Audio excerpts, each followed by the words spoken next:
अस्सलाम वालेकुम स्टूडेंट, क्या हाल चाल है मेरी जान, कैसे हैं आप सब। तो जैसे कि आप लोगों को कल के बारे में पता है, कल हम लोगों ने एक हल्का फुल्का इंट्रोडक्शन लिया था चैप्टर के बारे में, इलेक्ट्रोस्टैटिक्स के बारे में। लेकिन आज इंशाल्लाह हम वही कहानी दोबारा से स्टार्ट करेंगे, वही बातें दोबारा से करेंगे। आपके कॉन्सेप्ट ज्यादा से ज्यादा दोबारा बिल्डअप करने की कोशिश की जाएगी और कोशिश की जाएगी कि आप लोगों की जो कंफ्यूजन है अबाउट द इलेक्ट्रोस्टैटिक्स, आज का जो फर्स्ट टॉपिक है वो आपको अच्छे से बेहतरीन तरीके से मेरा बेटा क्लियर हो जाए। ये कमेंट्स मेरे सामने कर दें जी। सबसे पहले तो मेरा बेटा मैं ये चीज देख लेता हूं कि आपकी क्लास में कितने लोग हमारे पास मेरा बेटा लाइव आ रहे हैं। 58 लोग हमारे पास लाइव हैं। तो लेक्चर के स्टार्ट में मेरे बच्चे में आप लोगों के जो कमेंट्स हैं, आप लोगों की जो चैट है उसको डिसेबल कर दूंगा और उसके बाद जब मैं अपना पूरा लेक्चर कंप्लीट कर लूंगा मेरे बेटे, तो उसके बाद आपकी चैट को दोबारा से एनेबल करने के बाद आपके जो क्वेश्चंस, जो क्वेरीज हैं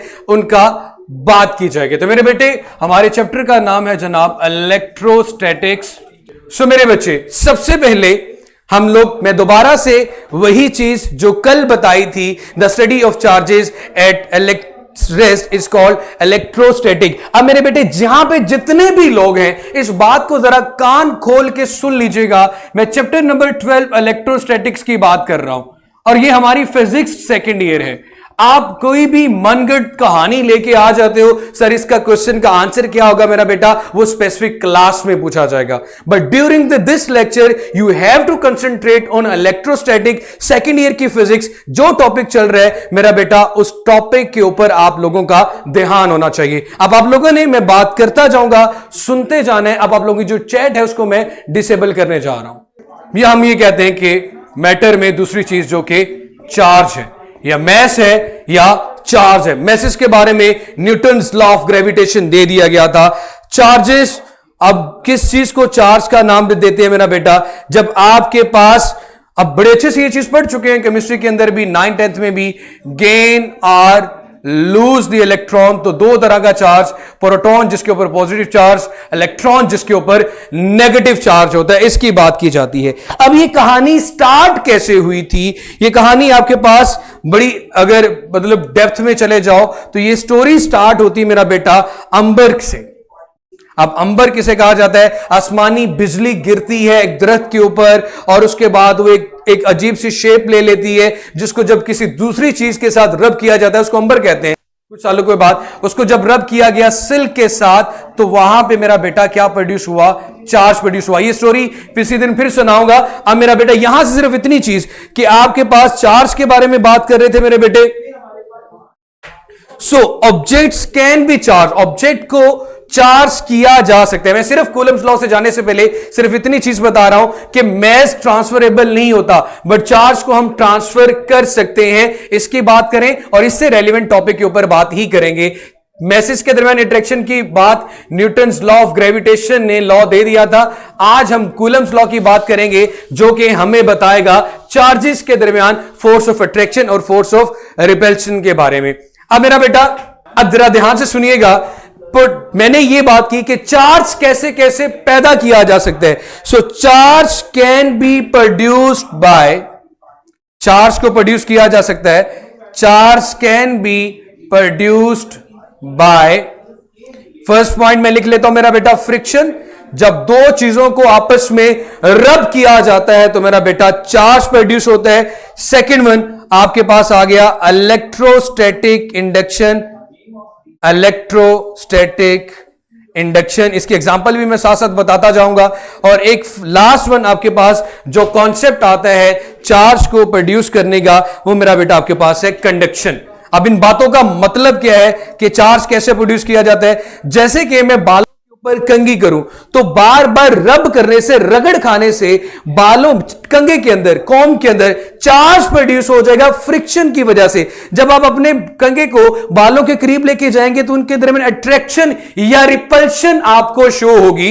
इनके दरमियान अट्रैक्शन या रिपल्शन आपस में शो होगी। इट मींस के फ्रिक्शन से भी चार्ज प्रोड्यूस किया जा सकता है। उसके बाद इलेक्ट्रोस्टैटिक इंडक्शन, आप क्या करें, इसी कंघे को जिसको अपने बालों के साथ रब करके चार्ज किया था, हाथों में पीस ऑफ पेपर लेके इनको करीब लेके आए, तो ये पीस ऑफ पेपर को अट्रैक्ट करने की कोशिश करेगा, अपनी तरफ खींचने की कोशिश करेगा। हालांकि उसमें चार्ज नहीं है, पेपर के ऊपर तो चार्ज नहीं है। इसका मतलब क्या हुआ, इलेक्ट्रोस्टैटिक इंडक्शन, जो कि 10th क्लास में भी आप पढ़ चुके थे, कि वो प्रोसेस होता है जिसमें एक चार्ज और अनचार्ज ऑब्जेक्ट के ऊपर भी हम चार्ज प्रोड्यूस कर सकते हैं, इंड्यूस हो जाता है इलेक्ट्रोस्टैटिक इंडक्शन में। और कंडक्शन का मतलब होता है एक चार्ज ऑब्जेक्ट को अनचार्ज ऑब्जेक्ट या दूसरे ऑब्जेक्ट के साथ जब टच करते हैं तो उसका चार्ज ट्रांसफर करना। तो 3 तरीकों से चार्ज प्रोड्यूस किया जा सकता है, फ्रिक्शन, इलेक्ट्रोस्टैटिक इंडक्शन और कंडक्शन। ये सिर्फ और सिर्फ आप लोगों का एक कॉन्सेप्ट बिल्डअप करने के लिए, एक पॉइंट क्लियर करने के लिए इस पॉइंट को यहां पे एक्सप्लेन किया गया है। आज का जो टॉपिक है मेरा बेटा कूलम्स लॉ, उसको हम स्टार्ट करते हैं मेरा बेटा। कूलम्स लॉ कुछ मुश्किल नहीं है, अगर इसको मुश्किल समझेंगे तो मुश्किल लगेगा, सिर्फ ध्यान से सुनना है मेरा बेटा। आपको बड़े अच्छे से पता है कि अगर कूलम्स लॉ ने 2 पॉइंट चार्जेस के दरमियान लॉ दिया, पॉइंट का मतलब ऐसे चार्जेस जिनके दरमियान का डिस्टेंस उनके साइजेस से हमेशा बड़ा होता है। अब पॉजिटिव और नेगेटिव चार्ज के दरमियान अट्रैक्शन होती है, इनके दरमियान डिस्टेंस को मेरा बेटा रिप्रेजेंट करते हैं आर से। ये मैंने 2 अपोजिट चार्ज लिए, अगर मैं 2 सेम चार्जेस लूं तब भी उनके दरमियान में फोर्स होती है जिसे हम रिपल्शन की फोर्स कहते हैं, और इनके दरमियान डिस्टेंस भी आर ले लिया। अब हम ये चीज एक को नाम दे देते हैं मेरा बेटा Q1 का, और दूसरे को नाम दे देते हैं दूसरे चार्ज को Q2 का। इसी तरह मेरे बेटे एक्चुअली हम ये चीज बताना चाह रहे हैं कि क्या फर्क पड़ता है इस डिस्टेंस से। कूलम जो कि फ्रेंच मिलिट्री इंजीनियर थे, फ्रेंच मिलिट्री इंजीनियर 1784 एडी में उन्होंने ये लॉ दिया था, जो चार्जेस के दरमियान फोर्स ऑफ अट्रैक्शन, ये चीज याद रखना मेरा बेटा, आपको बड़े अच्छे से पता है, कल भी ये बात की थी, 2 फोर्सेस होती हैं, अट्रैक्शन भी होती है और रिपल्शन भी होती है, जबकि मैसेज में सिर्फ और सिर्फ अट्रैक्शन होती है। अब मेरे बच्चे 2 चार्जेस के दरमियान डिस्टेंस को रिप्रेजेंट किया हमने आर से, एक को चार्ज को नाम दे दिया Q1 का और दूसरे चार्ज को नाम दे दिया Q2 का। फर्स्ट ऑफ ऑल मैं ये बात करता हूं कि force of attraction or repulsion between 2 point charges is directly proportional to the product of magnitude of charges, force of attraction. अब अगर इनका मैग्नीट्यूड, ये चार्जेस जितने इनका मैग्नीट्यूड ज्यादा होगा, 10 कूलम से 20 कूलम हो जाएगा, तो इनके दरमियान अट्रैक्शन और रिपल्शन उतनी ही ज्यादा बढ़ जाएगी। जैसे न्यूटन्स लॉ ऑफ ग्रेविटेशन में आपने कहा था कि 2 मैसेज जितने ज्यादा बड़े होंगे, फोर्स ऑफ अट्रैक्शन और रिपल्शन उतनी ही ज्यादा होगी। तो ये मैसेज के दरमियान था, कूलम ने चार्जेस के दरमियान लॉ दिया, the force of attraction or repulsion between 2 point charges is directly proportional to the product of magnitude of charges। उसके बाद मेरा बेटा, जैसे कि वहां पे d स्क्वायर डिस्टेंस था, यहां पे जो डिस्टेंस बिटवीन दी चार्जेस आ रहा है, ये इलेक्ट्रिक फोर्स है, इसको मैं ऐसे E लिख देता हूं ताकि आपको पता चल जाए। ये तो ग्रेविटेशनल फोर्स थी, और यहां हम जिसकी बात कर रहे हैं वो मेरा बेटा इलेक्ट्रिक फोर्स है। यहां पे जिसकी बात की जा रही है मेरा बेटा वो इलेक्ट्रिक फोर्स है। अब मेरे बच्चे, ये force, electric force inversely proportional होती है आर स्क्वायर की। आर स्क्वायर मतलब r is the distance between 2 charges. अब इन दोनों इक्वेशन को अगर इकट्ठा करके लिखा जाए तो ये बनेगी मेरा बेटा इलेक्ट्रिक फोर्स आ जाएगी Q1 Q2 over are square. हमने इसको इकट्ठा करके लिख लिया। अब इक्वलिटी के साइन को खत्म करने के लिए बड़े अच्छे से मेरा बेटा आप लोगों को पता है कि हम कोई कांस्टेंट यूज करते हैं। यहां पे जो कांस्टेंट यूज किया जाता है K Q1 Q2 over are square. ये आपके पास कूलम लॉ की फाइनल मैथमेटिकल जो फॉर्म है वो आ गई। अब मेरे बच्चे हम K की बात करते हैं। K is called the Coulomb's constant, और उसको मेरा बेटा अब हम डिफाइन करते हैं, इलेक्ट्रिकल कांस्टेंट है मेरा बेटा। सबसे पहली बात तो ये K हमारे पास यहां पे इक्वल होता है मेरा बेटा 1/4 pi epsilon not K equal होता है मेरा बेटा 1/4 pi epsilon not, 1/4 pi epsilon not, 1/4 pi epsilon not. And what is epsilon not? Epsilon not होती है मेरा बेटा permittivity of free space. Permittivity of free space, दो चार्जेस के दरमियान अगर फ्री स्पेस है तो वो कितना अलाउड करती है, परमिट करती है कि इनके दरमियान में इलेक्ट्रिक फोर्स हो, मतलब इनको कितना डिस्टर्ब कर सकती है या कितना अलाउ करती है कि कितनी ये फोर्स एक दूसरे के ऊपर लगा सकते हैं। इसे कहते हैं epsilon not, permittivity of free space. दरमियान में कोई चीज नहीं है, खाली स्पेस मौजूद है। अब इस फ्री के लिए इस एप्सिलॉन नॉट की जो मेरा बेटा वैल्यू होती है, ये आपने याद रखनी है, जैसे ग्रेविटेशन कांस्टेंट वगैरह की वैल्यूज याद रखते थे। परमिटिविटी ऑफ फ्री स्पेस मेरा बेटा इक्वल होती है 8.85। अब आप लोगों अपने कॉन्सेप्ट अपने दिमाग खोल लें, सेकेंड ईयर में आ चुके हैं, अब आप लोगों को यही कॉन्सेप्ट मिलेंगे, कॉन्सेप्चुअली स्टडी होगी। तो जरा देखिएगा 8.85 multiply by 10⁻12 newton metre square पर coulomb square, newton metre square पर, सॉरी कूलम स्क्वायर, इसका के का यूनिट कूलम स्क्वायर पर न्यूटन मीटर स्क्वायर। ये होती है मेरा बेटा परमिटिविटी ऑफ फ्री स्पेस।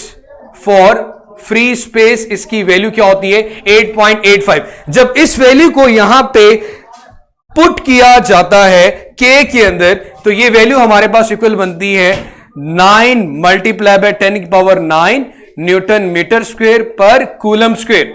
अगर इस के की जगह पे मतलब कांस्टेंट में परमिटिविटी ऑफ फ्री स्पेस, दो चार्जेस के दरमियान अगर दरमियान में कोई और चीज मौजूद नहीं है, किसी किस्म का ऐसा मीडियम मौजूद नहीं है जो इलेक्ट्रिक फील्ड को कम करे, फ्री स्पेस मौजूद है, तो के की वैल्यू हम लिखेंगे 1/4 पाई एप्सिलॉन नॉट। ये एक कांस्टेंट है, 4 पाई भी कांस्टेंट है, परमिटिविटी फ्री स्पेस भी कांस्टेंट है। जब इनको मल्टीप्लाई किया जाता है तो आंसर बनता है मेरा बेटा 9 multiply by 10⁹ newton metre square पर coulomb square, newton metre square पर coulomb square. 9 multiply by 10⁹ newton metre square plus coulomb square. मेरा बेटा ये टॉपिक लेंथी है, लेकिन फिर भी मेरी कोशिश है कि उतना बता दूं ताकि आप लोगों को इशू ना हो। अब मेरे बच्चे के आपके पास जहरी सी बात है, जब मैंने कहा ये के की value permittivity of free space, अगर फ्री स्पेस है तो ये वैल्यू आ रही, इसका मतलब है फ्री स्पेस के अलावा यहां पे मैं पेपर रखूं, पानी रखूं या कोई और मीडियम लेके आऊंगा तो के की वैल्यू क्या हो जाएगी, चेंज हो जाएगी। इस बात का मतलब है कि वैल्यू ऑफ के डिपेंड्स अपॉन, वैल्यू ऑफ के डिपेंड करती है आपके पास नंबर 1 मीडियम पे और नंबर 2 सिस्टम ऑफ यूनिट्स पे। नंबर 1 आपके पास मीडियम पे के दरमियान में कौन सा मीडियम है, के उस पे डिपेंड करते हैं। इस खाली स्पेस मौजूद है, एयर है, वाटर है, क्या है। सेकंड वन आपके पास system of units. System of units का मतलब मेरी जान ये है कि हमने यहां पे फोर्स को ऐसे यूनिट में लिया, डिस्टेंस भी मीटर में लिया, ये भी कूलम मीटर में, मतलब MKS ये सिस्टम यूज किया है। अगर हम सेंटीमीटर मिलीमीटर में चले जाते हैं तो मेरा बेटा इसका आंसर चेंज हो जाएगा। तो के की वैल्यू, के का आंसर दो चीजों पे डिपेंड करता है, नंबर 1 मीडियम पे and number 2 system of units पे।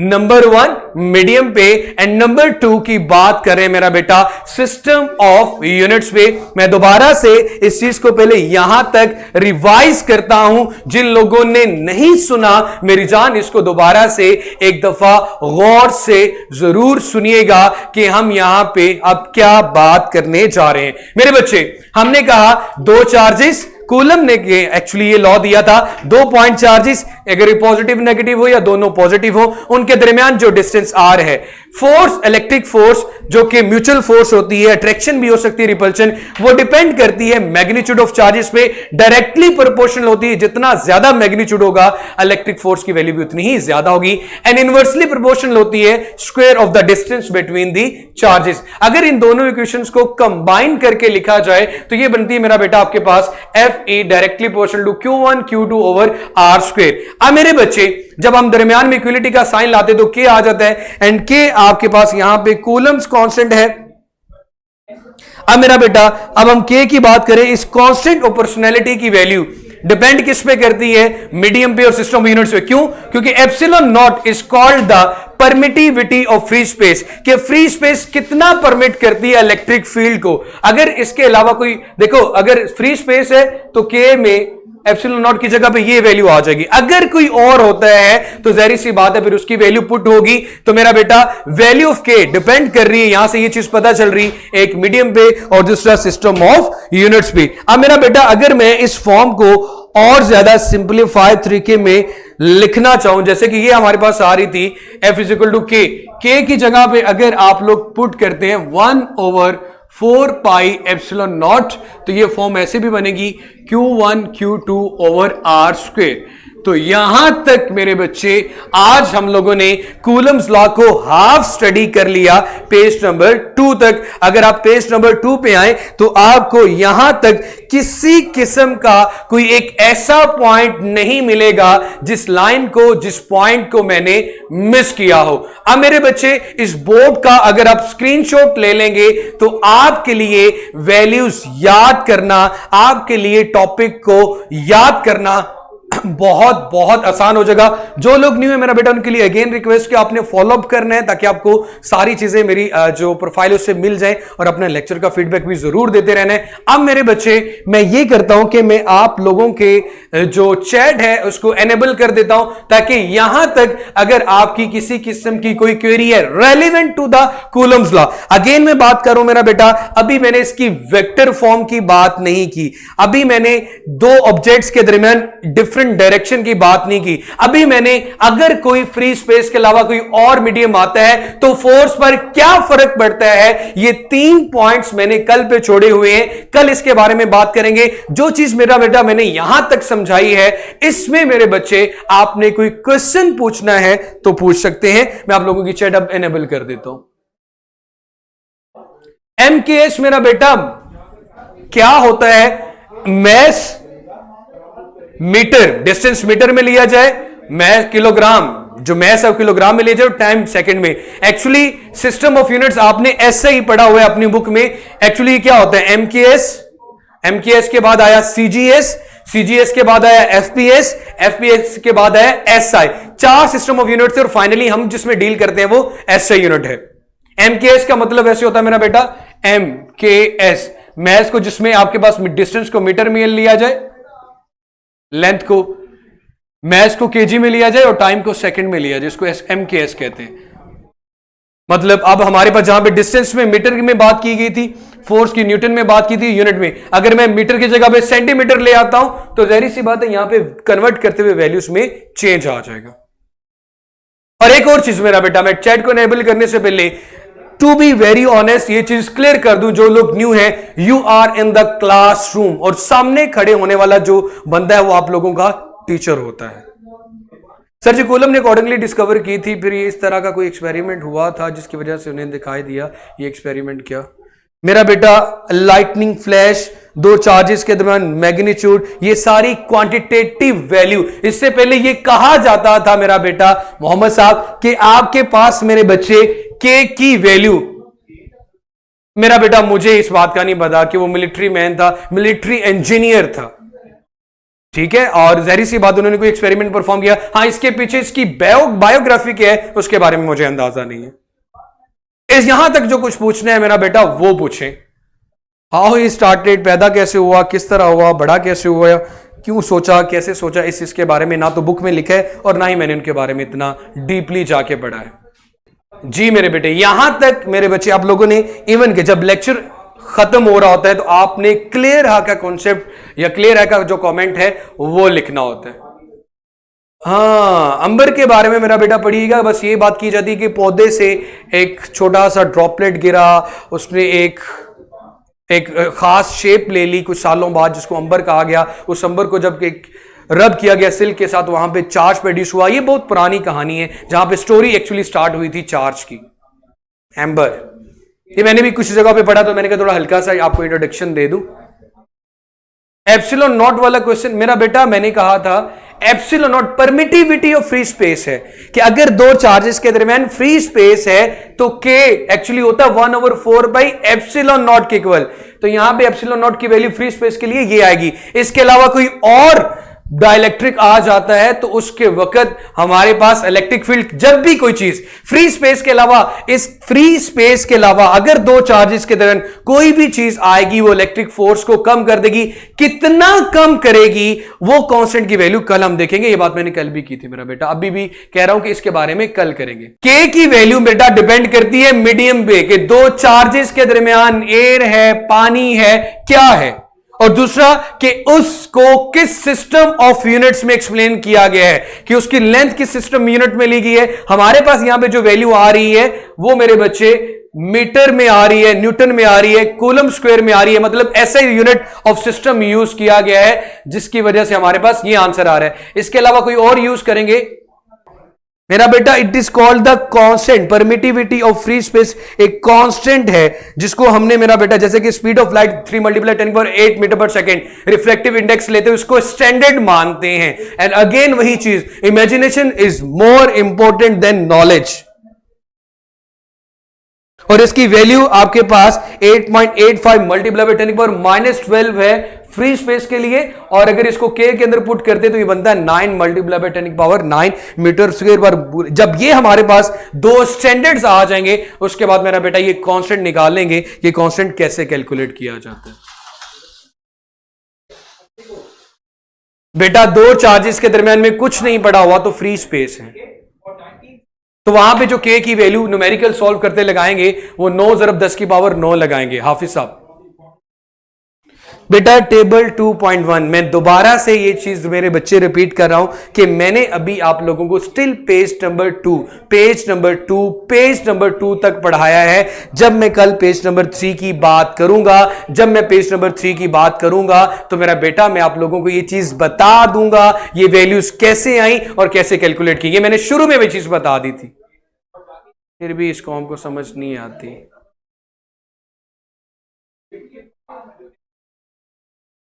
मेरा बेटा फ्री स्पेस में कितनी फोर्स अप्लाई करेंगे, अगर आपके पास Q1 और Q2 की वैल्यू होगी और उनके दरमियान डिस्टेंस होगा, जैसे न्यूमेरिकल में Q1 और Q2 और R दिया जाता है, K हमें पता होता है, तो यही फोर्स कैलकुलेट करने के लिए कूलम ने लॉ दिया था खुरम। सर अगर मीडियम फ्री स्पेस है तो सिस्टम यूनिट पे चार्जेस डिपेंड होंगे, अदरवाइज नहीं। मेरा बेटा सब पे के की कांस्टेंट की वैल्यू, इस बात का मतलब ये बनता है कि बेटा अगर मैं आपसे पूछूं कि आपकी बॉडी का मैस कितना है, आप बताती हो 100 kg, और अगर मैं आपसे पूछूं मुझे बेटा ग्राम में बताओ, तो ग्राम में 100 kg को 1000 से मल्टीप्लाई करना पड़ेगा। मैग्नीट्यूड चेंज हो गया। अगर सिस्टम ऑफ यूनिट्स चेंज होगा तो के का मैग्नीट्यूड चेंज हो जाएगा, सिर्फ इन्हीं को गाले दसेगी विच। मेरा बेटा किस चैप्टर से लॉन्ग आएगा, कितने दफा आएंगे, कैसे आएंगे, ये मैं सिर्फ और सिर्फ, आप वर्कशीट आप यहाँ पे सिर्फ एक लिखो ना पेयरिंग स्कीम, तो आपके सामने आ जाएगी। ईच एंड एवरीथिंग इंपॉर्टेंट इसलिए है, कल को आपने ई कैट और एमडी कैट के जो टेस्ट देने हैं उसमें हर चीज़ आपको करनी पड़ती है। इसलिए मेरा पुत्र ध्यान सिर्फ बोर्ड पे रखे और जब तक सिलेबस कंप्लीट नहीं होता ये क्वेश्चन दोबारा नहीं करना कि इसको छोड़ दे। हर चीज़ हम लोगों ने करनी है क्योंकि हमें 85 आउट ऑफ 85 ही लेने हैं। मेरा बेटा पॉइंट चार्ज क्या चीज़ होती है, अगर दो चार्जेस के दरमियान का डिस्टेंस इनके साइजेस से बड़ा हो तो उन चार्जेस को पॉइंट चार्जेस कहा जाता है। जिस और Coulomb's law valid he only for the point charges है। अदरवाइज अगर दो चार्जेस के दरमियान का डिस्टेंस इतना बड़ा हो कि उनके साइजेस से, उनके दरमियान का डिस्टेंस कम हो उनके साइजेस से, तो ये सिंगल चार्ज कंसिडर किए जाते हैं, डबल नहीं। जी राशिदा बेटा क्लियर हो गया मेरा बेटा। सिस्टम ऑफ यूनिट्स क्या है, माशाल्लाह मैं सदके जावां पुत्र। सिस्टम ऑफ यूनिट क्या होता है, जिंदे विच ਕਿਹੜੇ सिस्टम पढ़े, ऐसे यूनिट सिस्टम पढ़े मैथ ਨੂੰ किलोग्राम से लेंथ से मीटर ਨੂੰ मेजर करने पुत्र, उन सिस्टम ऑफ यूनिट्स कहते हैं। सर लेक्चर तो सारा क्वेश्चन पे ओ तला साहब पायन पूरा लेक्चर पढ़ाने तो बाद में सवाल खोले ने। मेरा बेटा एक चीज़ मैं बता दूं कि यहाँ पे जो भी ओवर एफिशिएंट होगा चाहे वो पेड है या अनपेड है, मैंने आपकी चैट एनेबल की, पूरा टॉपिक पढ़ाने के बाद आपके क्वेश्चंस के आंसर देना मेरी रिस्पॉन्सिबिलिटी है और वह मैं दूंगा। यहाँ पे कोई यहाँ पे चाचे खां बनने की जरूरत नहीं है और ना ही आप लोगों के अब्बा जी ने हमें खरीद लिया हुआ है। K इज इक्वल टू से बता दें, K हमारे पास कैलकुलेट किया गया 1/4 पाई एप्सिलॉन नॉट से। ये कूलम ने लॉ दिया था, मैंने नहीं दिया था। उनके मुताबिक 4 पाई एप्सिलॉन नॉट, पाई 3.14 है। Epsilon not is called the permittivity of free space. ये एक कांस्टेंट है जिसकी वैल्यू होती है 8.85 मल्टीप्लाई 10⁻12। जब मेरा बेटा इसके ऊपर मैं ये वैल्यूज लिखूंगा तो आंसर आएगा 9 ज़रब 10 की पावर 9 न्यूटन मीटर स्क्वायर पर कूलम स्क्वायर। इसका मतलब हुआ कि अगर मेरे पास ये चीज बताई जाती है, क्योंकि मेरा बेटा ये कूलम्स लॉ इसलिए वैलिड करता है 2 पॉइंट चार्जेस के दरमियान, जब उनके दरमियान डिस्टेंस स्क्वायर के इक्वल हो, और जब डिस्टेंस स्क्वायर होगा तो डिस्टेंस ज्यादा होगा साइजेस से। और ये लॉ है, ये वहां भी अगर दो चार्जेस इतने एक दूसरे के क्लोज आ जाएंगे तो एक दूसरे को न्यूट्रलाइज कर देंगे साथ साथ। मेरा अगर नेग्लिजिबल होते तो फिर कूलम लॉ ही क्यों आता पुत्र। उसके बाद यहां पे Q1 और Q2, और ये आपके पास फर्ज करें 100 माइक्रोकूलम है, ये भी 100 माइक्रोकूलम है। दरमियान में डिस्टेंस आपको 2.0 सेंटीमीटर या जितना भी गिवन है, आपसे पूछा गया है कि जी फोर्स की वैल्यू कैलकुलेट करें। दरमियान में फ्री स्पेस है तो K की वैल्यू 9 मल्टीप्लाई 10⁻9 आ जाएगी। सारी वैल्यूज पुट करने के बाद न्यूटन में आपके पास आंसर आ जाएगा। सर अगर फर्स्ट ईयर में आपने बहुत अच्छा पढ़ाया था, सोचा था अच्छे मार्क्स आएंगे, लेकिन एग्जाम्स ही कैंसिल हो गए। चले मेरा बेटा, अब सेकेंड ईयर में अच्छा पढ़ लीजिएगा ताकि सेकेंड ईयर के मुताबिक आपके नंबर अच्छे आ जाए। जी मेरा बेटा, आप लोगों ने सिर्फ एक चीज़ का ख्याल रखना है कि आप लोग सेकेंड ईयर में मोस्ट सीनियर क्लास हैं, तो एक चीज़ जो प्यार मोहब्बत से बात करना और तमीज़ से एटलीस्ट टीचर्स के सामने और क्लास में एक क्लास का माहौल डेवलप करके ही बैठना होता है। मेरे बेटे, इन चीज़ों का आप लोगों ने ज़रूर ख्याल रखना है। बाकी इंशाल्लाह आपकी जो प्रॉब्लम्स हैं इन फिज़िक्स, उनको सॉल्व करना, उनको हैंडल करना, ये मेरी रिस्पॉन्सिबिलिटी है। कॉन्सेप्ट क्लियर करना इट अप टू मी, बाकी इंशाल्लाह अल्लाह खैर करेगा। सो खुश रहें, जीते रहें, आबाद रहें। अपना फीडबैक मेरा बेटा ज़रूर सबमिट करवाइएगा। और कोई क्वेश्चन स्टिल कोई पूछना हो तो मेरा बेटा पूछ सकते हैं। कल इंशाल्लाह अगेन हमारी जिस टॉपिक पे बात होगी वो यही टॉपिक है, लेकिन कल हम पढ़ेंगे affect of any other medium except free space. तो इलेक्ट्रिक फोर्स पे क्या फ़र्क पड़ता है।